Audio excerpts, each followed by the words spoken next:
Tranquilidad, gente, tranquilidad. Lo principal.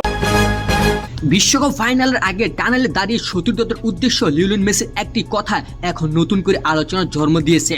তিনি সবাইকে শান্ত থাকতে সবকিছু বলে শুধু খেলার মনোযোগ দিতে বলেছিলেন। সাধারণভাবে এটি একজন অধিনায়কের অনুপ্রেরণামূলক বার্তা হলেও ম্যাচের ফলাফলের পর অনেকেই প্রশ্ন তুলেছেন এর পেছনে কি কোনো অজানা চাপ কাজ করছিল। ফাইনালে আর্জেন্টিনার পারফরমেন্স ছিল তাদের আগের ম্যাচগুলোর তুলনায় অনেকটা নিষ্প্রভ। জাতীয় সঙ্গীতের সময় কয়েকজন খেলোয়াড়ের গম্ভীর মুখ, মাঠে স্বাভাবিক আত্মবিশ্বাসের অভাব এবং ম্যাচের মধ্যে গুরুত্বপূর্ণ ডিফেন্ডারদের ইনজুরি সব মিলে দলটি যেন ছন্দ হারিয়ে ফেলে।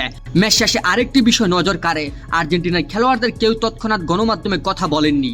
এরপর টুর্নামেন্ট শেষ হওয়ার পরও কয়েকজন ফুটবলার দলের সঙ্গে দেশে না ফিরে আলাদা গন্তব্যে রওনা হন। এসব ঘটনাকে ঘিরে সামাজিক মাধ্যমে নানা ধরনের আলোচনা শুরু হয়েছে। এদিকে আর্জেন্টিনা ফুটবল অ্যাসোসিয়েশন সভাপতি ক্লদিও তাপিওকে নিয়ে নানা খবর প্রকাশিত হয়েছে। তবে এসব ঘটনার সঙ্গে দলের পারফরমেন্স বা ড্রেসিং রুমের পরিবেশ কোনো সরাসরি সম্পর্ক ছিল এমন কোনো প্রমাণ এখন পর্যন্ত প্রকাশ্য আসেনি। সামাজিক মাধ্যমে দাবি করা হচ্ছে ম্যাচের আগে ড্রেসিং রুমে কোনো অভ্যন্তরীণ উত্তেজনা বা মতবিরোধ তৈরি হয়েছিল, কিন্তু এই বিষয়ে Argentina football association, coaching staff বা খেলোয়াড়দের পক্ষ থেকে কোনো আনুষ্ঠানিক নিশ্চিতকরণ নেই।